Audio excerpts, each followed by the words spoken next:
Hola amigos, ¿qué tal? Bienvenidos nuevamente juntos. En esta oportunidad, tal como lo adelanté hace unas semanas atrás, el análisis, el intercambio, algún comentario sobre algunos de los capítulos de este libro, El hombre y su circunstancia, taxonomía del homotipo cotidiano, selección de artículos a modo de homenaje a don José Ortega y Gasset. Esto en relación, desde luego, a la expresión el hombre y su circunstancia. El libro tiene varias partes. La primera es el hombre y su psicología, el hombre y su pensamiento, el hombre y su carácter, y finalmente el hombre y su circunstancia. Haciendo honor al título del libro, vamos a comentar, adelantar, a compartir algunos aspectos de la página 75, donde está el capítulo 1 de la parte del hombre y su circunstancia, que lleva por título El hombre preocupado y el hombre ocupado. Esto puede interpretarse de la siguiente manera. Hay personas, cualquiera de nosotros, que ante determinada circunstancia se preocupa, es decir, todavía no me ocupé para solucionar un problema, pero estoy pensando en cómo hacerlo. O hay algo que me impacta y me preocupa, porque evidentemente pienso cómo poder evitar, resolver, o cómo poder avanzar para proponer algo que me parece interesante, etc. Esa es una instancia previa a la ocupación. Luego me pongo en marcha y hago, dentro de mis posibilidades, lo que tengo que hacer para evitar algo o para proponer algo, o para poner en marcha algo. Esto es una cuestión genérica. Nosotros nos vamos a detener a un aspecto que sería caracterológico de alguna manera, vinculado a la personalidad, vinculada a la cultura, a la historia del sujeto y demás, que hace que determinadas personas construyan su manera de interactuar y de ver el mundo centrado más en una preocupación que una ocupación. Es decir, difícilmente esa preocupación lleve a ocuparse. Son personas preocupadas permanentemente, que definen de alguna manera que no se puede hacer nada con las cosas externas a mí mismo, o con, digamos, sobre mis propias carencias o sobre mis propias situaciones pendientes de resolver, y estoy siempre preocupado, pero nunca me ocupo de resolverlo o de ver cómo se podría resolver. Les comparto algunos textos.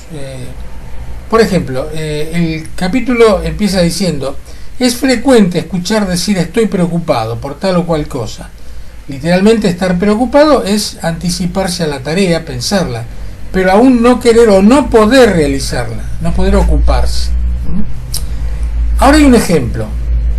Si digo estoy preocupado ante la posibilidad de un tornado, supongamos, una alerta meteorológica, estoy preocupado, es adecuada la expresión, y entonces deberé ocuparme de protegerme y alertar a los demás, ya que va de suyo.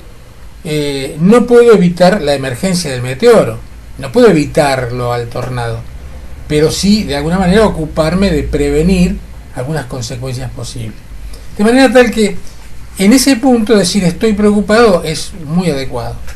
Pero si digo estoy preocupado por mi futuro personal, por ejemplo, es dable y deseable que luego me ocupe activamente de los actos de mi presente para que, coherentemente direccionados hacia las metas que me fije, pueda construir ese futuro que me preocupa. Es decir, si estoy preocupado por mi futuro personal, debo empezar a pensar cómo hacer para modificar ciertas circunstancias dentro de las que yo pueda modificar. Hay algunas circunstancias macro que yo puedo lamentar pero no puedo modificar, que haga justamente que cambie esa preocupación por una ocupación.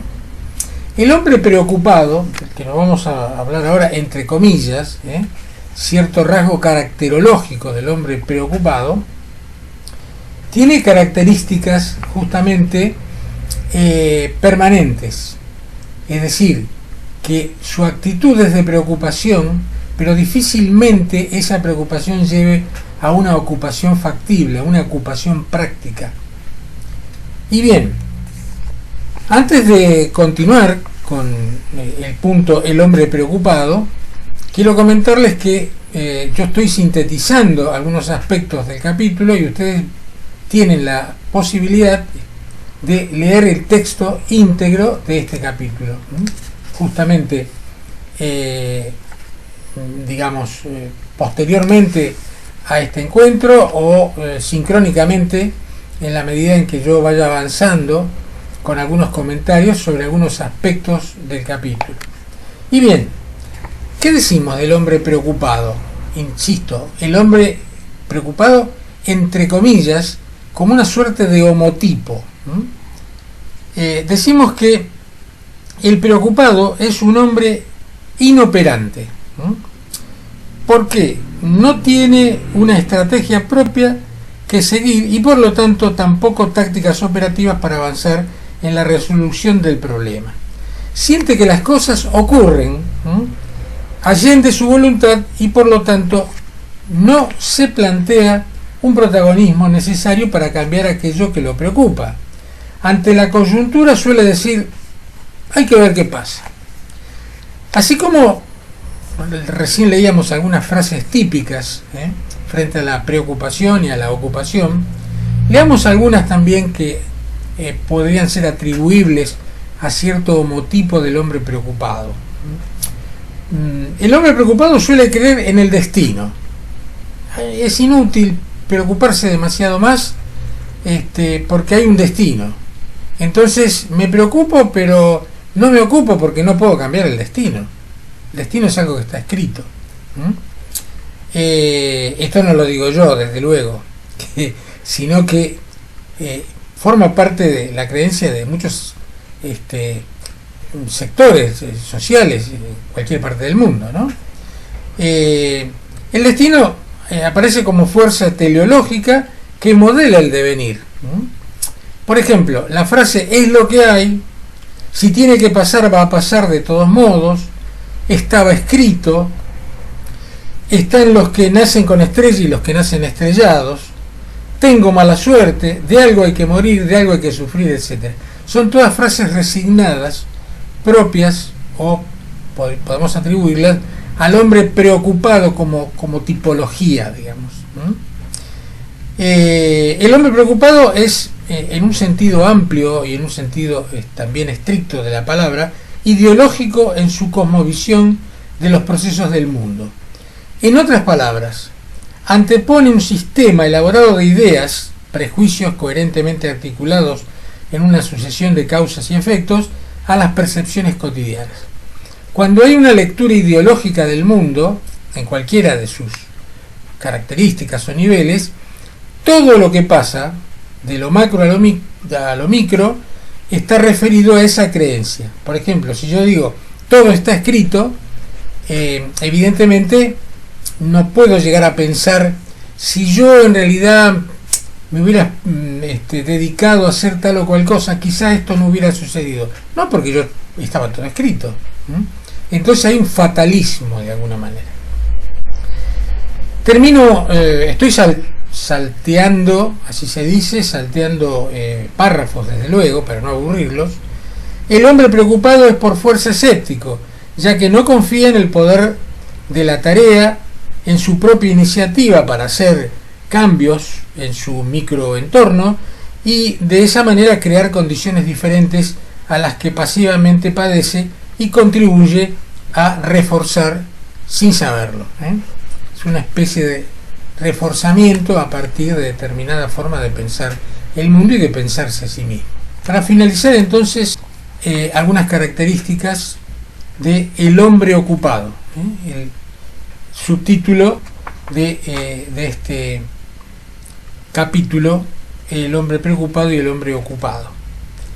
A diferencia de este estilo cultural de ser en el mundo, es decir, a diferencia del estilo de lo que hemos llamado el hombre preocupado, lo que llamaremos ahora el hombre ocupado, también entre comillas, se confronta diariamente con su voluntad de poderío. Este es un concepto que en otro contexto filosófico solía afirmar Alfred Adler, el psicólogo. La voluntad de poderío, la voluntad de cambio, la voluntad de proactividad. Y pasa rápidamente el hombre ocupado, a diferencia del preocupado, de la alerta que provoca su preocupación, no como estado, sino como antesala y disparador, al diagnóstico del problema. Esto es muy importante, el diagnóstico del problema, el planteo de la estrategia y la elección de las tácticas para solucionarlo. De alguna manera, el emblema del hombre ocupado es soy en tanto hago, ser en el hacer.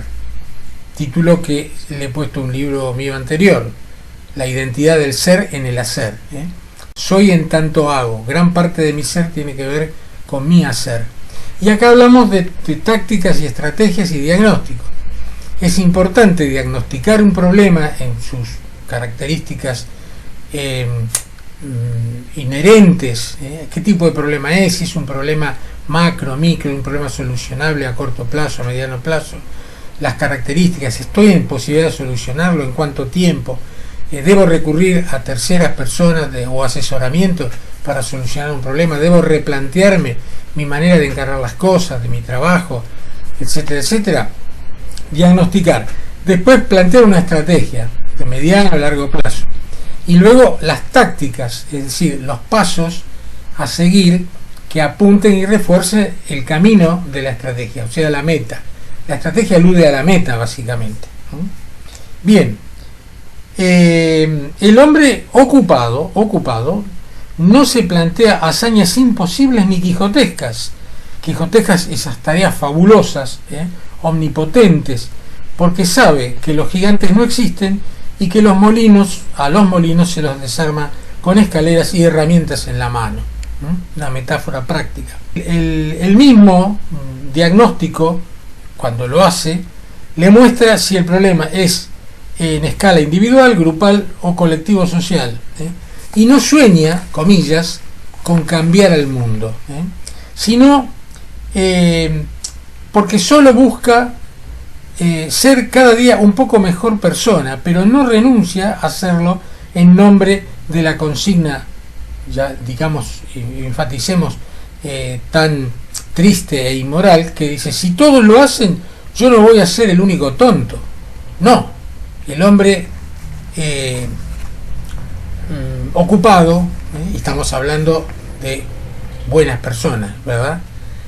Ocupado en tareas nobles, en tareas de autoafirmación de la identidad, etcétera, dice, no, yo voy a hacer lo que mi ética y mi moral me indique, no porque todos lo hagan, yo lo voy a hacer igual. Bien, el hombre ocupado no cree en el destino, hablábamos del destino, no cree en el destino, sino en sus proyectos.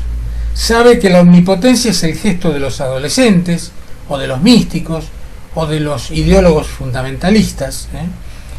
Sabe también que la impotencia es la saga de los depresivos, las personas quebradas, y los escépticos idealistas que plantean que nada va a cambiar si no cambia todo a la vez. Pero sabemos que la historia nos muestra que esos cambios supuestamente macros, nada ha cambiado en esencia a largo plazo, y que los cambios sostenibles se construyen con las manos y de a poco a través del ejemplo de generaciones.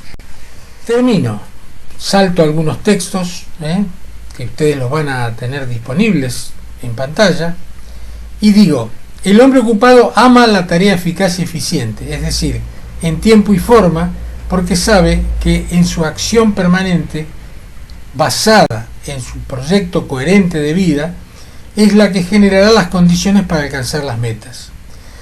El hombre ocupado, además estamos, por supuesto, diciendo que el hombre del que hablamos es un hombre ético y moralmente bueno, lo que podríamos llamar una buena persona, porque también uno puede ocuparse en malas artes, por así decirlo. Bueno, no sé si vale la aclaración, pero estamos hablando de actitudes solidarias, coherentes, morales, etcétera. Morales en un sentido positivo. La moral es muy amplia, ¿verdad? Entonces decimos que el hombre ocupado se concibe potente para cambiar algo en algún tiempo. Se piensa a escala humana como un ser inteligente, libre y volitivo.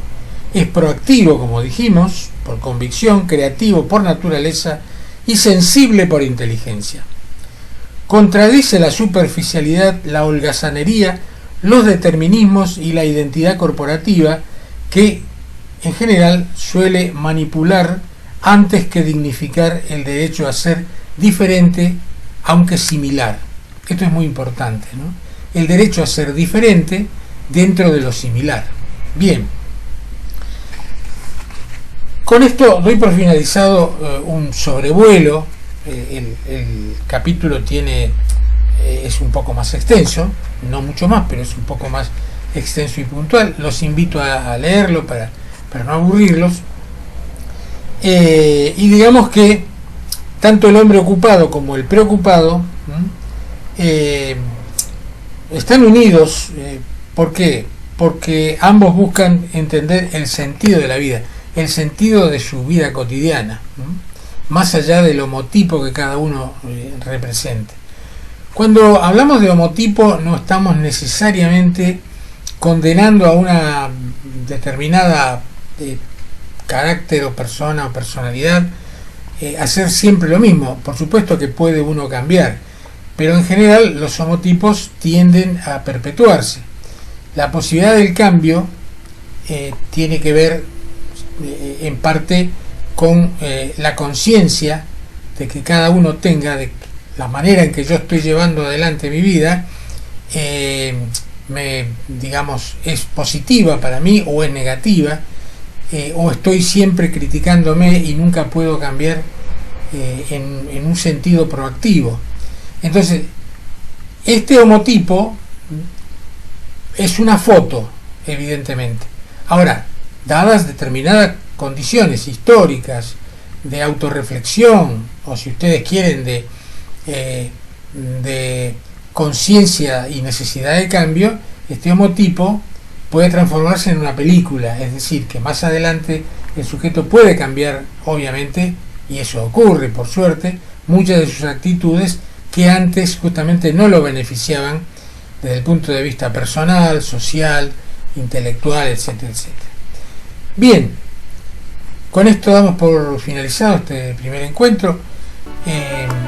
A mí me serviría mucho que quien lo haya visto, si realmente le pareció interesante esta forma de presentar el análisis de cada capítulo, me lo hagan saber, y también propuestas de cambio de formato, si es que efectivamente quizá ustedes piensen en algún otro formato mucho más eficaz en ese sentido.